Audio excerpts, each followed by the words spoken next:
léegi ma ñëw rek tegal leen quelques vidéos de l'Assemblée encore. Honorable collègue, maa ngi nuyu ñëpp. Monsieur le ministre, aujourd'hui lundi 11 janvier 2021, le Sénégal assiste à votre énième forfaiture après bu Karim Wade ak bu Khalifa Sall. Mais aussi aujourd'hui 11 janvier 2021, monsieur le ministre, ba tey le Sénégal tey jii lay assister ci déclaration solennelle d'usurpation Birima Mbaye Sène Ndione bi nga xamante ni bu waxee ren balaa waxaat ren muy déwén.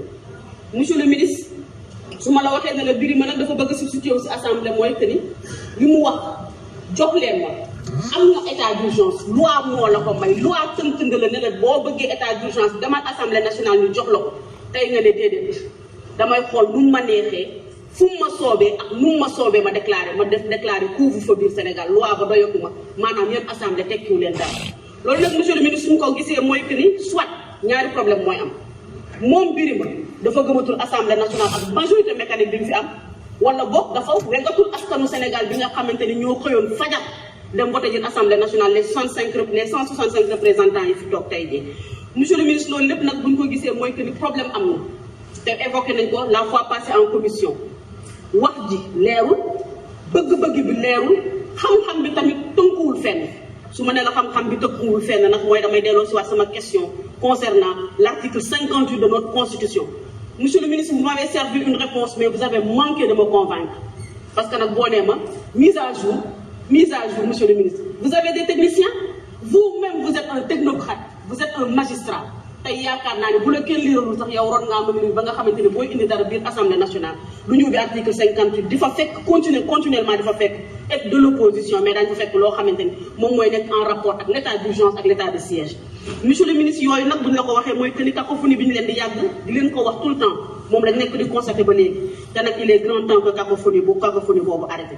ba tey monsieur le ministre régime bi bu ñu ko voté dina jàll ndax majorité mécanique moo fi nekk exécutif mu nga toog fële room la toog day bës benn bouton rek ñu votal ko li mu bëgg waaye nag am na ku ko fi fàttale sànq lu fi vaay voté fii tey daa ko voté keroog yow ma xiyam la tëdd suñu loxo ndeyjoor bii nag naan c'est-à-dire c'est que am na lu ko gën nañu voté loo xamante ne day nekk en parfaite adéquation ak suñu gëm-gëm day nekk en parfaite adéquation ak suñu foi mais. oh am naa député bu bees waay am naa député bu bees waay xam ngeen ne lii. xam ngeen ne kii représenté na peuple am vous savez que cette dame elle a représenté son peuple kii xam ngeen ne kii représenté na Sénégal dignement regardez les femmes il faut écouter ces dames ces grandes dames de notre pays et l'histoire retiendra oh man am naa député bu bees ndaw si dama ko naw oh am naa député bu bees elle est extraordinaire mais écoutez cette dame encore maa ngi nuyu ñëpp. Écoutez. Monsieur le ministre, aujourd'hui lundi 11 janvier 2021, elle te donne la date. le Sénégal assiste à votre énième forfaiture. Exact. Après bu Karim Wade ak bu Khalifa Sall. Mais aussi aujourd'hui 11 janvier 2021, monsieur le ministre, ba tey le Sénégal tey jii lay assister ci déclaration solennelle d'usurpation Birima Mbaye Sène Ndione bi nga xamante ni bu waxee ren balaa waxaat ren muy déwén. monsieur le ministre su ma la waxee ne la Birima nag dafa bëgg a substituer wu ci assemblée mooy que ni li mu wax. jox leen ma am na état d'urgence loi moo la ko may loi tënk nga la ne la boo bëggee état d'urgence demal assemblée nationale ñu jox la ko tey nga ne déedéet damay xool nu mu ma neexee fu mu ma soobee ak nu mu ma soobee ma déclaré couvre-feu biir Sénégal loi ba doyagu ma maanaam yéen assemblée tekkiwu leen dara. loolu nag monsieur le ministre suñu ko gisee mooy que ni soit ñaari problème mooy am moom Birima dafa gëmatul assemblée nationale ak majorité mécanique bi mu fi am wala boog dafa wegatul askanu Sénégal bi nga xamante ni ñoo xëyoon fajar dem voté ji assemblée nationale les 165 représentants yi fi toog tey jii. monsieur le ministre loolu lépp nag bu ñu ko gisee mooy que ni problème am na te évoqué nañ ko la fois passée en commission wax ji leerul bëgg-bëgg bi leerul xam-xam bi tamit tënkuwul fenn su ma nee la xam-xam bi tënkuwul fenn nag mooy damay delloo si waat sama question concernant l'article 58 de notre constitution. Monsieur le ministre, vous m'avez servi une réponse, mais vous avez manqué de me convaincre. Parce que mise à jour, monsieur le ministre. Vous avez des techniciens, vous-même vous êtes un technocrate, vous êtes un magistrat. tey yaakaar naa ne bu la kenn liiralul sax yow ron ngaa mën ba nga xamante ni booy indi dara biir assemblée nationale lu ñu ubbi article 58 di fa fekk continuellement di fa fekk et de l'opposition mais daañu fa fekk loo xamante ni moom mooy nekk en rapport ak l'état d'urgence ak l'état de siège. monsieur le ministre yooyu nag bu ñu la ko waxee mooy que ni cacophonie bi ñu leen di yàgg di leen ko wax tout le temps moom lañ nekk di constaté ba léegi te nag il est grand temps que cacophonie boobu arrêté. ba tey monsieur le ministre régime bi bu ñu ko voté dina jàll ndax majorité mécanique moo fi nekk exécutif mu nga toog fële ruum la toog day bës benn bouton rek ñu votal ko li mu bëgg waaye nag am na ku ko fi fàttale sànq lu fi vaay voté fii tey daa ko voté keroog yow ma xiyam la tëdd suñu loxo ndey joor bii nag naan c'est-à-dire c'est que am na lu ko gën nañu voté loo xamante ne day nekk en parfaite adéquation ak suñu gëm-gëm day nekk en parfaite adéquation ak suñu foi mais macha allah parce que comme niñ koy waxee toujours dafay am rek ay doomu aadama yoo xam ne ñoom dañuy gëm seen réew gëm seen bopp te cette dame là vraiment je pense que yàlla moo xam li nekk ci biir xol loolu yàlla rek ko xam mais ci li nga xam ne mën nañ coo teg suñu bët vraiment she's very eloquent dafa eloquent vraiment ay waxam teggine te ay waxam jaar yoon te muy waxee xam-xam nag du dof donc tey ñun suñu assemblée nationale on peut seulement dire que yor nañ fa ay gaynde yu jigéen ak ay kanaara yu góor yu bari nag ak ay xar yu góor ay kanaara yu góor ay pentat on a tout dans notre assemblée nationale léegi ñu déglu suñu beneen frère assemblée nationale. Merci monsieur le président. Monsieur le ministre, je ne voterai pas cette loi. L'argument du gouvernement sur la lourdeur de l'application de la loi 69-29 du 29 avril 1969 est un argument très léger, sans fondement et pas convaincant. Beaucoup de pays à travers le monde sont de loin plus atteints de la pandémie que le Sénégal. Vous n'avez entendu nulle part des modifications, des tripatouillages de la Constitution pour donner au chef de l'État des pouvoirs qui ne relèvent pas de ses prérogatives.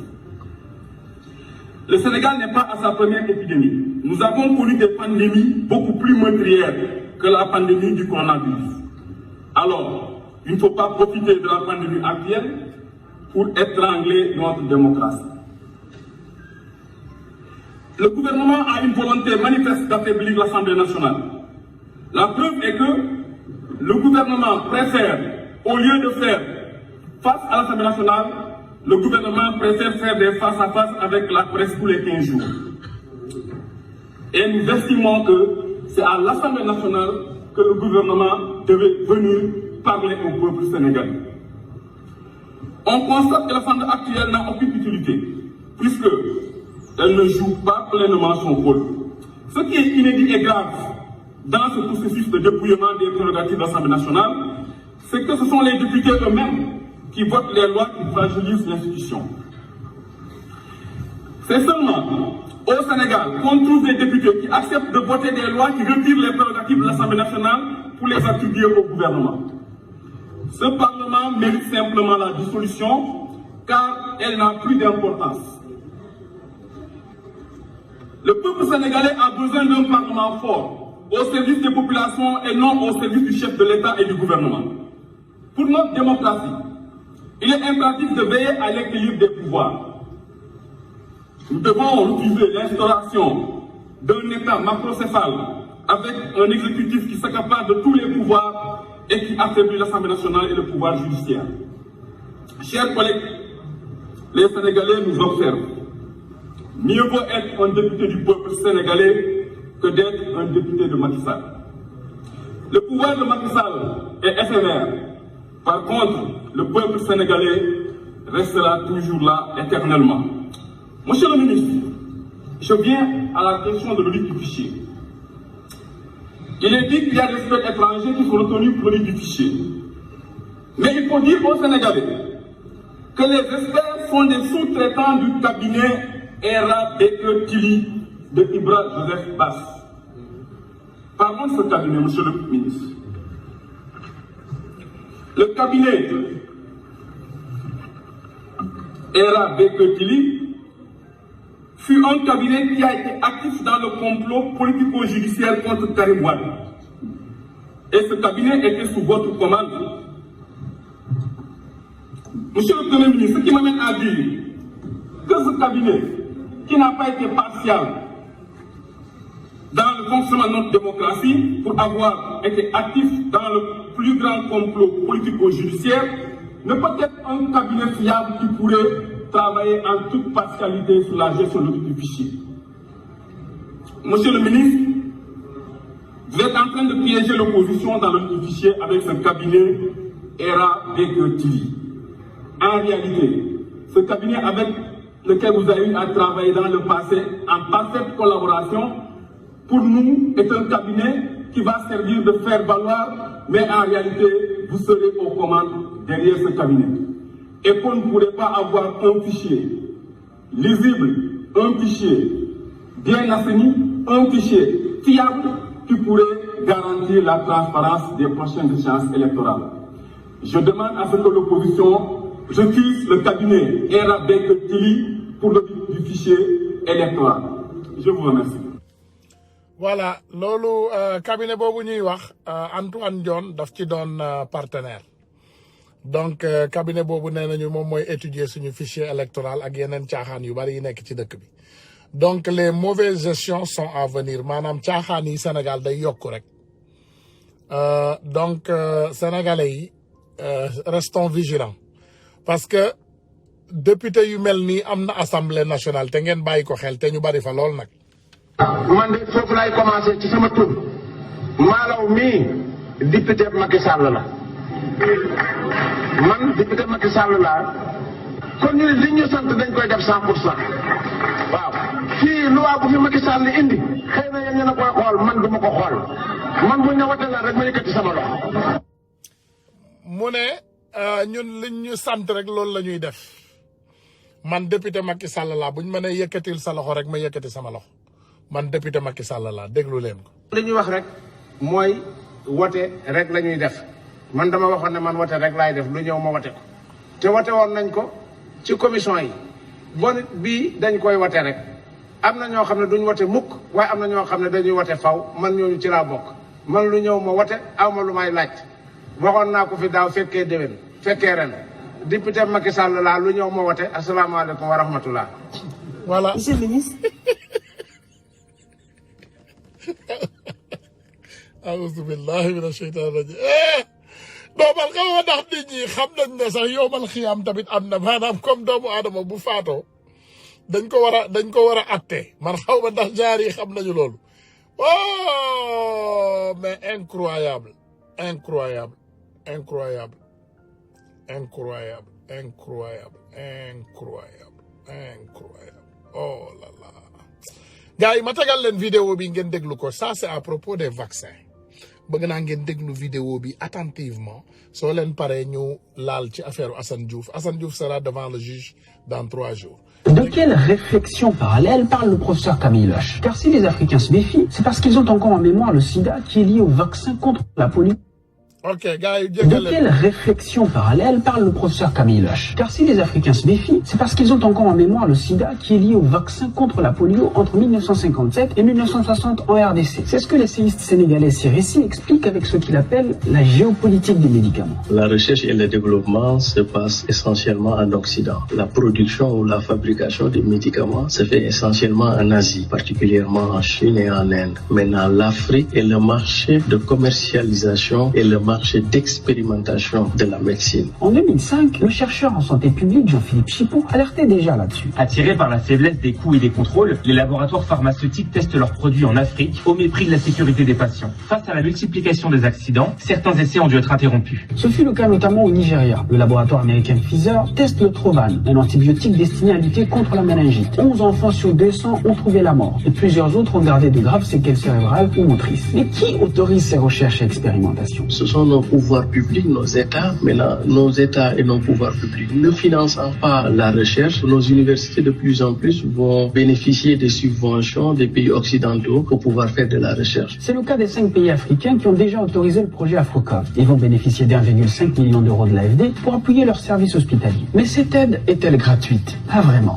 Car les pays doivent répondre à ce que l'on appelle la commande publique internationale. Ce sont des bailleurs de fonds qui vont vous exiger de faire de la recherche sur les sujets qui les intéressent particulièrement. Et cela dure depuis des décennies. Dans un article co-publié en 1999, 4 chercheurs français faisaient une étrange remarque. Sur les 1450 nouveaux médicaments commercialisés entre 1972 et 1997, 13 étaient spécialement pour les maladies tropicales et considérés comme des médicaments essentiels. Pourtant, ce sont elles qui tuent le plus en Afrique. Et je vais vous donner juste un exemple. Ici, en Afrique, la maladie qui tue le plus, c'est le paludisme. Mais pendant longtemps, la communauté internationale, ce qui l'intéressait, c'était la recherche sur le VIH-Sida, même si le Sida aussi fait des ravages. Puisqu'on parle du sida, revenons donc au cas des prostituées dont parle le professeur Jean-Paul Mira. De juillet 2004 à janvier 2005, le laboratoire américain Gilead Sciences, financé par les États-Unis et par la fondation Bill et Melinda Gates, fait tester l'antiviral tenofovir sur 400 prostituées camerounaises. Les volontaires, souvent francophones et illettrés, ont reçu une information écrite en anglais. Certaines femmes pensaient même qu'on leur administrait un vaccin. Ces manquements éthiques graves seront dénoncés et les essais cliniques interrompus. D'après Jean-Philippe Chipot, ces dérives révèlent comment les industriels du médicament utilisent les populations du Sud pour résoudre les problèmes sanitaires du Nord. Mais comment se fait-il que depuis plus de 60 ans, des pays dits indépendants n'aient pas mis en place des mécanismes solides pour contrôler l'activité des laboratoires? Pratiquement, nos pouvoirs publics, nos États ont plus ou moins abandonné le secteur de la santé. Pour comprendre, il suffit de s'intéresser au budget des ministères de la Santé de certains pays subsahariens. Presque 40 à 50% de ces budgets-là proviennent des ressources extérieures. Donc, en Afrique, pendant longtemps, on a une logique ou une tendance de considérer le secteur de la santé comme un secteur de rentrée de fonds, davantage qu'un secteur de santé publique. Avant même de parler de vaccins, limitons-nous simplement au dépistage. Qui s'occupe des tests du Covid-19 au Sénégal?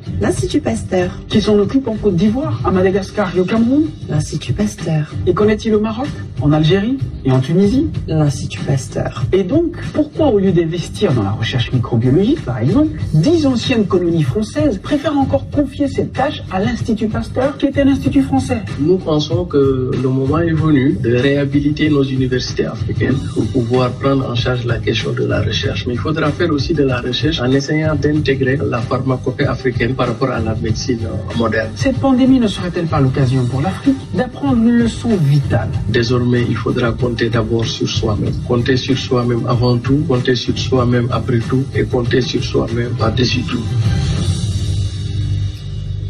sama mbokk yi nañu raxasu comme ni ko gars yi di waxee rek nañuy raxasu jël saabu di raxasu bu baax a baax respecter mesures barrières yi takk suñu ay masque te bañ a ñàkku bu leen vacciné de wax naa leen ko nag sama xam-xamu bopp rek laa leen di wax man Ousmane Tounkara de maa ngi Amérique te du ma ñàkku te sama njaboot duñu ñàkku donc nag bu ma doon yéen ngeen bañ a ñàkku te bañ a ñàkk seeni ay njaboot parce que ñàkk bi ku ci deewul ding ci lagg. Voilà, donc il faut savoir qu'on est en face un gouvernement délinquant, mais alhamdulillahi rabbil alamin nit ñaa ngi yeewu xel yaa ngi ubbeeku bis bu ne nag voilà chaque jour nag xel yi ubbeeku gën a ubbeeku gars yi ce 14 janvier 2020 Assane Diouf sera face au juge dinañ ko atte kooku di suñu frère Assane Diouf un frère patriote, un de nous, un fils du Sénégal qui n'a rien fait de mal que d'être sénégalais ndax bu nekkoon américain du nekk prison bu nekkoon italien wala nekk beneen race aussi du nekk prison donc son seul crime c'est d'être sénégalais donc il est en prison ça fait déjà defe naa yéen ñëpp bu fekkee mën nañoo limandoo Assane Diouf ëpp na 90 jours yi nga xam ne tey flagrant délit bu ñu doon tëj nit 6 mois sax Assane Diouf dépassé na ko donc Assane Diouf dafa war a dem jàkkaarloo ak attekat ñuy ñaan doomu sénégalais yi ngeen dem nombreux pour soutenir ce frère parce que dañu nekk ci état boo xam ne amatul droit ñun état yaraate la ñu am ñun Sénégal gouvernement buy yar ay doomu aadama la ñu am nee nañu ñoom dañuy yaraate ku wax lu leen neexul incha allah dinañ la jàpp ñu yar la bu baax a baax dañ lay dóor yar la ñoom nee nañu noonu la ñuy doxalee ñoom seen gouvernement ay daara la donc dañuy jàpp doomu aadama yi di leen dóor gis ngeen fi vidéo policiers yi qui frappent des Sénégalais comme si ils étaient des fous ay policiers yuy tendre par quatre ay doomu Sénégalais di leen dóor mel ni ay mbaam. Je vais vous dire que les États les plus civilisés et les États les plus avancés au monde ne tapent personne. États yi gën a avancé ci àddina dinañ la yóbbu justice dinañ la atte bu fekkee amuñu choix nag mën nañ laa fetal amuñu choix tu menaces la vie de tout le monde ça c'est différent mais doomu aadama buy daw moom ay doomu aadama yuy daw kenn du leen jàpp di leen tendre par carte di leen dóor en public benn yoon ci année bi di nga gis ñu rey benn doomu aadama mu indi révolution nationale Sénégal ñaata doomu aadama lañ fay faat ñaata doomu aadama ñoo dee ci kaso yi ban révolution la yëkkatiwul dara. Donc nous, notre président, comme le dit notre frère ou sœur de Grogli Anita, voilà frère sœur donc naa ne sœur donc Anita gis naa ndeysaan sànq moom xol bi dafa jeex ba mu déggee député boobu di wax nee na voilà nii la ndaw si daan def Aïssata Sall Tall kooku tamit dinaa leen ci indil ay leeral donc mu ne ndaw si tamit vraiment nañu bàyyi xel bu ñu sant mais du loolu c'est tout simplement que ndeysaan dañu dëkk ci benn dëkk bu doy waar dañu dëkk ci dëkk boo xam ne nit ñi waxatuñu dëgg suñu politique yi waxatuñu dëgg li neex président de la république rek la ñuy wax donc aussi ñu am ay dames yu mel ni Mame Diarra Fam ak ñii donc bu ñu gisee ñuy doxal dëgg di wax dëgg mënuñu lu dul ñu saluer leen ci voilà li ci des nag yàllaa xam parce que yàlla moom doomu aadama mën nga ko gisee neneen ndax billahi li ma lay wax nii lu leer la de je vous dis que je suis ici aujourd'hui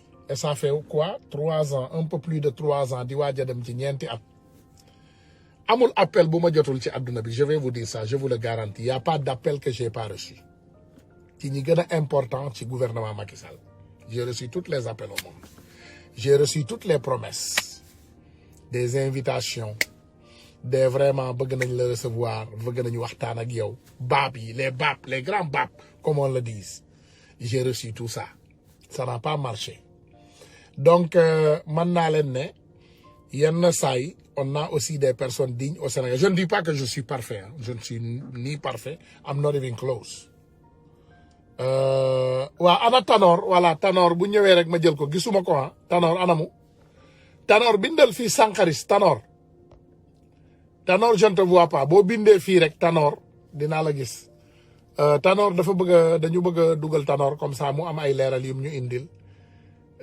ils veulent te racheter alors que tu en as pas besoin waaw xam nga rek mooy loolu comme niñ koy waxee toujours xam nga boo dëkkee ci dëkku délinquant yaay ami xalifiste bëgg naa la invité donc boo ma jëlee inbox ma am sa information yow it bëgg nañu waxtaan ak yow bëgg nañoo jël jour vraiment ñu waxtaan ak yow ñu waxtaanee Sénégal parce que am na solo bëgg nañu xam exactement vraiment yéen it seen taxawaay ak seen bëgg-bëgg ci Sénégal parce que xam nañ ne Sénégal bi fi ñu jëm il faut ñu bàyyi déglu suñu technocrates yi suñu imbéciles yi génn bis bu ne nee nañu dañ ñuy les anciens ni ma leen di tuddee les anciens dinosaures Tanor waaw Tanor gisuma la il faut nga dugg ma gis la su ma la gisee rek dinaa la dugal ci caméra bi sur le faux sax nga def demande ci caméra bi Tanor je ne te vois pas voilà su ma la gisee rek dinaa la jël voilà mais en attendant comme ni ma leen ko waxee Assane Diouf dañ ko war a bàyyi mu ñibbi këram parce que le Sénégal on a vu assez de délinquants ce ministre de l'intérieur waa ji ministre de l'intérieur bi Antoine Diome mais est-ce que vous savez que c'est la même personne qui est allée à Touba Antoine Diome dafa dem Touba feesal sac ak ay koppar 40 millions naa leeral de parce que boo leeralul ñu ne voilà mi ngi xas murit yi je ne parle pas des mourides mais Antoine Diome a pris un sac avec 40 millions dem Touba adduna bi yëpp di ko xool caméra bi niit ko mu jël sac bi ubbi muy 40 millions de francs CFA mu ne am président de la République moo leen di dimbalee nii président de la République moo leen di dimbalee nii pour lakk-lakku marché bi c'est ce que Antoine Diome nous a dit 50 millions yaay Ami Diop 50 millions de francs CFA Antoine Diome jël 50 millions def ko ci sac de voyage sac à dos yóbbu ko joxe ko ne président de la République mooy jàppale 50 millions liquide un ministre de l'Intérieur qui se dit indépendant 50 millions liquide kooku moom mooy toog tey muy jox ay leçon de morale waa Pastef ci légalité wu dajale ay fonds pour campagne au moins Pastef kenn yëkkatiwul sac ba mu fees 50 millions ñëw jox leen ko fenn defe naa don yi gën a mag c'est 1 million te dañ ñu woo ak respect te ma wax leen li tax Pastef grave li tax ñoom ñuy moytu ñoom ñi ñuy woo sax dañ leen xam dañuy woote doomu aadama yi kenn par kenn ñu ne patriote est-ce que bëgg ngaa contribuer 1 million de francs CFA wala bëgg ngaa contribuer lii ñoom dañ lay woo ñi nga xam ne xam nañ leen donc vraiment je pense que on habite dans un état de délinquant ci réewu saay-saay la ñu dëkk yàlla na yàlla aar Sénégal yàlla aar sénégalais yi donc Tanor maa ngi lay xaar parce que mi ngi waaj a lëndëm te bu lëndëmee rek julli timis bi day jot donc maa ngi lay xaar pour man laa jël mais 50 millions pendant que les enfants meurent au Sénégal ay xale ñu ngi dee xam nga ay xale taalube ñu ngi dee ci mbeddu Sénégal yi ay xale taalube ñu ngi faatu ci mbedd yi ay xale taalibe ñu ngi dee ci mbedd yi laa la wax de ay xale taalube ñu ngi faatu ci mbeddu Sénégal yi mu ne sorry to call you but I really want to talk with you and thank you for all you guys for our country masha Allah so thank you voilà donc am na ay message Mamadou Mamat a ngi fële mi ngi mi ngi rey boppam mi ngi woote ba sonn duñ la jël Mamadou Mamat ñoo bañ comme léegi da ngay accuser yow nit ñi ay tux yamba dañuy ñëw bañ nga ñëw dugg fii di wax ay waxu tux yamba fii kenn tuxu fi yamba xaw ma yamba bi fu mu ne de xaw ma ci ban fauteuil wala ban canapé wala ban suufu table lañ koy teg waaye c'est pas chez Ousmane Tounkara on ne fume pas de yamba ici la seule chose qu'on fume c'est Macky Sall Macky Sall lay tux suba moom lay tux midi moom lay tux ngoon man da boobu lu ma mandiloo rek c'est Macky Sall parce que je passe tout mon temps à regarder ce qui développe les autres pays et ce qui recule le mien loolu moo may sonal man damay xool toujours li nga xam ne moom mooy avancé loo sama réew di delloo di delloo sama réew ginnaaw vraiment di avancé loo yeneen réew yi parce que gis nga Sénégal dafa doon réew mu ndaw sama mbokk yi réew mu ndaw a ndaw a ndaw y a quelqu'un qui m'a appelé il y a quelques jours de cela les amis ils m'appellent toujours ñu ne ma Ousmane Tounkara vraiment di nga ameel Macky Sall la ak bàyyil Macky Sall di waxtaan ak man di baab di négocier vous n'avez pas compris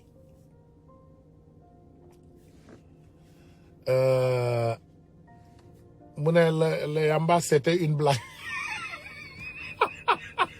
sama xarit donc merew ma la man merew ma la moi je suis pas sensible I'm not sensitive man moi je suis pas sensible parfois nag ma am lu ma naqari lool ci Sénégal mu jooyloo ma mais je ne suis pas I'm not very sensitive vraiment man samay doom sax dañ ma koy wax ñu ne ma man on ne comprend pas comment yow lu ne mën nga koo jël voilà nit man na maa saaga man suba ba guddi jot wala xas ma suba ba guddi jot je ne le prends pas personnellement dama lay tooñ bari dama lay sànni xeer voilà c'est bien donc c'est important ñu waxante loolu c'est important voilà donc nañu xam ne Sénégal dafa toll ci moment bu critique dafa toll ci moment bu critique mes frères et sœurs sénégalais réveillez-vous xam nga Ibou Ngom ndeysaan salut Modou Galsen suñu frère bu baax boobu je te salue de passage suñu frère Ibou Ngom dafa am lu mu bind salut Tanor t'a envoyé un message Tanor fan ci téléphone bii laa yor Tanor xoolal numéro bi affiché ci suuf boobu mooy numéro bi xaaral ma woo kii mu jox ma numéro Tanor ma wax ko mu dugal ko il appartient pas à voilà maa ngi woo ni ñu yónnee ma numéro Tanor fii baal leen ma gars yi j'appelle waaw mais Tanor xaaral ma xool Tanor xaaral attendez ne quittez pas de tout cœur avec toi Tanor léegi numéro bii nii numéro bi affiché wu boo ma ci yónnee message rek dinaa la gis wala ci yéen ku yor numéro Tanor man nga ma koo yónnee man nga ma envoyé numéro Tanor voilà Modou Galsen nee na ma jël ko xaaral ma jël la ci caméra bi Modou mais bu baax a baax maa ngi lay jël kooku c'est un frère que je connais ça fait longtemps Modou Galsen nit ku baax la ku ma xam vraiment ku bëgg Sénégal aussi ku may woo ci suuf nag di ma jox ay conseils c'est quelqu'un qui est vraiment xam nga ñun nag wax dëgg yàlla on a beaucoup d'amis sur les réseaux voilà Modou maa ngi lay ziare ñu ngi lay ziare bu baax a baax. Grand Ousmane maa ngi lay ziar. ñu ngi lay delloo ziar naka nga def. xam nga rek man bëgguma di wane woo ak yooyu. ah déedéet garaaw en tout cas gis nañu sa kanam yaa ñu gën a taar jarul nëbb kanam yaa ñu gën a taar. maa ngi sama jënd yooyu am na fi bis ngay bëgg a dóor benn waay nga won ko muscle yi gis nañu la bàyyi tooñ yow sama grand bàyyi tooñ. bismillah Modou loo xalaat vraiment ci lii nga xam ne moom la suñu waa ji bëgg a indi ci réew mi nguute gi. nga Ousmane. dëgg la bëgg naa ci wax sax. dama ne tey duma ci wax. tey li tax ma ciy wax. damay wax ci yow. ah déedéet Modou. non ci yow laay wax. waa kaay xam nga il faut gars yi ngeen comprendre. Ousmane yow Sénégal nga yow yaay Sénégal. mais d'accord Sénégal nañu waxtaan kaay leen il faut ngeen comprendre. yow Sénégalais xam nga Sénégal dafa am lu ñu. Ousmane yow Sénégal nga Ousmane. waaw mais nañu waxtaan waaw vas-y ma bàyyi la nga. Ousmane yow Sénégal nga Ousmane baal ñu ak. ah déedéet y a pas de problème. Ousmane wax nga ay dëgg yoo xamante ne billahi gëmuñu ko woon tey leer na suñu bët. te am na dëgg yi ngay wax bis ngi ñëw mu leer suñuy bët. man loolu tax ma taxaw ma ne Ousmane Bal Ba wax nag jotagul bés bu wax jotee dinañ sulli mbóot yëpp parce que am na ñu taxaw di menacer awaate di wax parce que gis nga ko boo nekkaleeg nit. di wax mbir. dëggal naan da nga koy dëggal. bés boo ko caaxaanee. ñu taxaw na la yaa fi waxoon lii parce que nee naa leen jamono fi ñu toll nii àdduna bi technologie bi day avancé VAR dafa am VAR. may tund ko ñu ñuy yóbbu VAR. Ousmane man du ma Ousmane Tounkara du ma Ousmane Sonko. man bokkuma mais dama respecté Ousmane Sonko. mais gis naa ñoo xamante ne c'est des opposants yoo xamante ne dañoo respecté wul Ousmane Sonko te bëgguñu Ousmane Sonko bañ Ousmane Sonko bi xam nga lu tax. parce que dañoo bëggoon Ousmane Sonko négocier ak ñoom teg ak ñoom business. am na lu bari lu ma ci xam. am na mbóot yu bari yu ma ci xam. ba ci yow. am na ci ñoo xamante ne ñu ngi taxaw di la jéem a fexeel. sosal nan la. man mii sama wàllu bopp dañ ma jaxase ak yow benn budul ñaar. mais garaawul. dañ ma jaxase ak yow benn budul ñaar xam nga lan moo la dimbali Ousmane. li tax attaqué wu ma la wala songu ma la wala merewu ma la. sa jikko parce que Ousmane koy xullool dafay fekk kooku bëgg a xulloo ak yow koy mere dafay fekk kooku bëgg a mere yoon teg yow te mësuloo koo def dëgg la tem ñu ne sax dag maa woo wala dag ma yàlla xam na ne bi barke Seydina Modou dama ci sa laay bi dugg ci yàlla laay jël seede jëluma seede dama bi bëgg naa ñu gën a waxtaan dinaa la jël benn jour boo xam ne man ak yow exact ñooy waxtaan ñu waxtaanee vraiment yu bari yoo xam ne comme ni nga ko waxee nii bëgg nga koo kii waaye xam nga comme gars yaa ngi bëgg a participer te timis bi tamit mi ngi gën a bëgg a jege. suñu waxtaan xejul fii léegi nii donc vraiment soo ma mënee ko jéggal ba beneen yoon ñu gën a yaatal waxtaan bi vraiment ñu gën a waxtaan nga xam ne waxtaan bi keroog dina ànd ak li nga xam ne moom mooy thème bi xam nga lu ma la bëgg a. loo ma ñaan ma may la ko loo ma ñaan ci barkeeb Assane Diouf te bul fàtte Assane Diouf Ousmane. non mënuñu ko fàtte Assane Diouf Assane Diouf.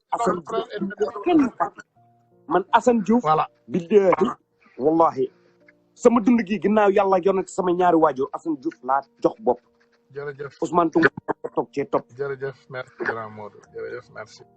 jërëjëf maa ngi lay ziar comme que ni nga dinañu waxtaan incha allah comme que amul problème am na nga xamante ne kenn du ko sulli fii xam nga da ngay bañ ma sulli mbóot yi man xam naa la merci beaucoup da ngay sikki saa su ne nag mais nit sutura nga da ngay nit sutura nga merci beaucoup waaw waa gars yi maa ngi jéggalu donc xaaral ma jël suñu frère Ibou Fall mi ngi fi Ibou I'm taking you on the phone I hope you still there I hope you still around voilà Ibou maa ngi lay jël maa ngi jël suñu frère Ibou Fall Ibou voilà Ibou Scam yo what's up handsome Hey, I'm good, man. How's it going, man? How you doing? Chilling. What's good? Not much, man. Just want to say something. I can see, right? Yeah, man. Yo, you know, I'm not wax yoo xam ne xam nga Sénégal soltu ñu koy wax quoi. Parce que gars yi wax nañoo wax bay bëgg a dee. Gars yi indi nañu ay preuve bay bëgg a dee. Gars yi conférence nañu bay bëgg a dee. Gars yi meeting nañu bay bëgg a dee. Xam nga la moo jot fu mu nekk. When it was time to talk, people talk. So now it's time to act. Let's act. Exact. Sénégal wax ji dafa doy quoi. Lu ñu fi waxoon yëpp wax nañ ko fi pendant 5 ans ñuy wax. Assane Diouf ñëw na fi wax bay bëgg a dee. Doomaram bi jël sàcc ko dóor ko si kaso bi. Ndeysaan. Guy Marius wax ñu tëj ko. Abdou Karim wax ñu tëj ko. Dëgg la. Mais Sénégal lan ngeen xaar Macky Sall ñëw di changé. Constitution bi la jël Sénégal amatul institution. Est-ce que xam nañ loolu. man français damay jaxle quoi dama ne mais Sénégalais yi bu kaa ñu topp fi xoolal tey Macky Sall def na muy defee gis nga suba télévision yi Sen TV tey 2S voilà ñëppay ñëw di meeting di wax dañuy ne ay spécialiste li ñuy doy spécialiste. Macky Sall faalewu leen. man loolu moom métti quoi Macky Sall respecté wu Sénégalais respecté wu intelligence sénégalais kenn ak ku mu toll nag fal. te li mu bëgg a def dina ko def li mu bëgg a def dina ko def yàgg naa la wax lii rente ñàkk ba la jëm te mi ngi fay jëm nag fal. mi ngi fay jëma. Sénégal boo leen jugul xeex seen xeex Macky Sall ab xar la leen def. yow si seen baat lu ko neex la ngay def. ngeen toog fi naan yàlla toog fi di julli yi metti di wasifa yi metti di sikkar yu metti yàlla dem na yoonam yàgg na fal yàlla du xeexal kenn fal. Exactement. dama ne seen julli yeex seen woor yeex seen wasifa yi seen sikkar seen dóori kuuri yàlla jóge na fa fal. yàlla dafa bëgg a góor buy jóg fajal lu muy fajal boppam. En tout cas. loolu laa mën a wax quoi nee naa gars yi jug leen quoi na ngeen jug ngeen xeex lu ñuy xeex. wax ji dafa doy quoi. sama mbokk passé bi su ma ko waxee gars yi naan ma non ma ne Ousmane Sonko dañ ko bëgg si xol. ñun moom lañu am man moom la am ci yaakaar aw ma keneen faal gisuma keneen faal mais nag Ousmane Tounkara il faut ñu wax dëgg il faut ñu waxante dëgg quoi Ousmane Sonko ñun xanaa boo nekkee parti opposant wala nga am parti politique tu as déjà sacrifié ta vie c'est fini Ousmane Sonko yow xam nga ko sax c'est fini boo gisee ba am parti rek jeexal tax quoi. kenn waxul ñu sacrifier Ousmane Sonko mais Ousmane Sonko il faut muy wàcc di fëgg table bi. mais Ibou ma laaj c'est important tey kontaan naa sax indee waxtaan bi am so happy you bring this up xam nga Ibou il faut yow man ak yow ñoo bokk dëkk you have a license to carry yow am nga permis pour yor fetal. yes sir. yow am na yëfu dof yoo xam ne kenn du ko jëmale kër Ibou. est-ce que xam nga ñun ci suñu état yi am na ñu bari yoo xam ne amuñu droit yor fetal like what you guys have in Texas ñun New York man nga yor fetal sa kër waaye mënoo génn ak moom ci mbedd. yeah. gis nga Ibou Sénégal dëkku délinquant la gis nga Macky Sall. dara du ko gën a neex ci àddina mu ñu exposé Ousmane Sonko di ko exposé mu mën a jot ci moom xam nga Ablaye Wade ak Ousmane Sonko luy seen différence. Ablaye Wade. France ak lu mu bon bul fàtte ne Ablaye Wade doomu France la. il était protégé par la France. ok. Ousmane Sonko amul benn protection ci Sénégal dafa mel ni benn Thomas Sankara. non mais gis nga bu door ko bal mu dee ak. Ousmane yéen a foofu ngeen di juumee quoi. tu sais quand on l'assassine qu'est-ce qu'ils diront. no they're not gonna touch him man. they will kill that nigga man. listen to me man listen to me Ousmane. listen to me. xoolal benn exemple laa lay wax quoi. Ousmane Sonko defe ne dafay nemmeeku tur gars yi génne 200 millions à l'espace de 48 heures 200 millions gars yi génne xaalis si xol la nekk xaalis si xol la nekk Fall ku ko joxe rek daf la ko jaral. def bu keroog Ousmane Sonko bal billahi wallahi wa taala Macky Sall xalaatu ko Fall. mais da koy weddi Ibou ci assassin yi la ñuy. non it's not du question ay weddi dañ